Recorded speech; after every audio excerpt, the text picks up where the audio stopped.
আজকে বানাবো লকি চানা ডাল, মানে লাউ দিয়ে ছোলার ডাল। এটা একটা নিরামিষ পদ, কিন্তু খেতে খুব টেস্টি। হ্যালো বন্ধুরা, আমি কাকলি, #মুম্বাই থেকে। লকি মানে হলো লাউ। লাউটাকে খোসা ছাড়িয়ে আমি ভালো করে ধুয়ে নিয়েছি। লাউটাকে ছোট ছোট করে একটু ডুমো ডুমো করে কেটে নেব। লাউটা আমার পুরো কাটা হয়ে গেছে। এবার আমি একটা বাটিতে তুলে রাখবো। একটা বড় সাইজের পেঁয়াজ একটু কুচি কুচি করে কেটে নেব। দুটো বড় টমেটো ছোট ছোট করে ডুমো ডুমো করে কেটে নেব। 1 ইঞ্চি মতন আদাটা একটু গ্রেট করে নেব, আর 2-3 কোয়া রসুনও গ্রেট করে নেব। এখানে আমি 1 কাপ মতন চানা ডাল মানে ছোলার ডালটাকে সেদ্ধ করে নিয়েছি। প্রেসার কুকারে 2-3টে সিটি দিয়ে নিয়েছি। এমন ভাবে সেদ্ধ করতে হবে যেন ডালটা একটু গোটা গোটা থাকে, একেবারে গলে না যায়। এবার গ্যাসটা চালিয়ে কড়াটা বসিয়ে দেব। কড়াটার মধ্যে একটু সর্ষের তেল দিয়ে দেবো। তেলটা গরম হলে তার মধ্যে তেজপাতা, শুকনো লঙ্কা আর কাঁচা লঙ্কা ফোড়ন দিয়ে দেবো। কাঁচা লঙ্কাটা তোমরা তোমাদের স্বাদ অনুযায়ী দেবে।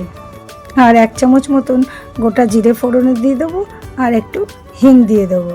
ফোড়নটা একটু নেড়ে ছেড়ে ওর মধ্যে কেটে রাখা পেঁয়াজটা দিয়ে দেবো। পেঁয়াজটা বেশি লাল করে ভাজতে হবে না, একটু ট্রান্সপারেন্ট হলেই ওর মধ্যে আগে থেকে আদা রসুন গ্রেট করাটা দিয়ে দেবো। এবার মশলাটা একটু নেড়ে চেড়ে একটু ভাজা ভাজা হলে ওর মধ্যে কেটে রাখা লাউটা দিয়ে দিতে হবে। তোমরা যারা সম্পূর্ণ নিরামিষভাবে রান্না করতে চাও তারা পেঁয়াজ আর রসুনটা স্কিপ করে দেবে।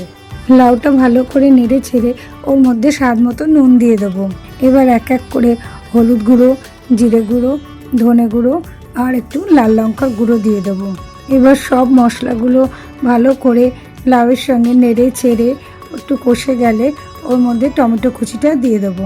তোমরা যারা একদম নিরামিষ খাবার পছন্দ করো না তারা এর মধ্যে একটু ডিম ভুজি মিশিয়ে দিতে পারো, কিংবা চিংড়ি মাছও মিশিয়ে দিতে পারো, তাহলে এটা খেতে আরো বেশি টেস্টি লাগবে। এবার টমেটো কুচিটা দিয়ে ভালো করে নেড়ে ছেড়ে লাউটা সেদ্ধ হওয়ার জন্য ঢাকনা দিয়ে ঢেকে দেবো। 3-4 মিনিট পর ঢাকনাটা খুলে দেখতে হবে লাউটা সেদ্ধ হয়ে গেছে কিনা।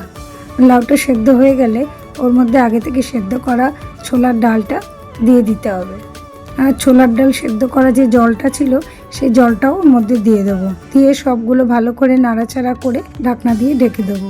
3-4 মিনিট পর ঢাকনাটা খুলে ওর মধ্যে 1 চামচ চিনি ছড়িয়ে দেবো, 1 চামচ জিরে ভাজা গুঁড়ো আর 1 চামচ গরম মশলার গুঁড়ো ছড়িয়ে দেবো। এবার ওপর থেকে একটু কাঁচা লঙ্কা আর ধনেপাতা কুচি ছড়িয়ে দেবো। এবার সব একসঙ্গে ভালো করে নেড়ে ছেড়ে ঢাকনা দিয়ে ঢেকে দেবো, আর গ্যাসটা বন্ধ করে 2-3 মিনিট স্ট্যান্ডিং টাইমে রেখে দেবো। 2-3 মিনিট পর ঢাকনাটা খুলে এবার একটা বাটির মধ্যে ঢেলে নেবো। ওপর থেকে একটু ধনেপাতা কুচি ছড়িয়ে পরিবেশন করে দেবো। আমার লকি চানার ডাল রেডি, মানে লাউ দিয়ে ছোলার ডাল রেডি হয়ে গেছে। এটা গরম ভাতের সাথে কিংবা রুটির সাথে খুব ভালো খেতে লাগে। তোমরা অবশ্যই নিরামিষের দিনে এই পদটি রান্না করে খেও, আর আমাকে কমেন্ট করে জানিও কেমন। আজ আসি, বাই।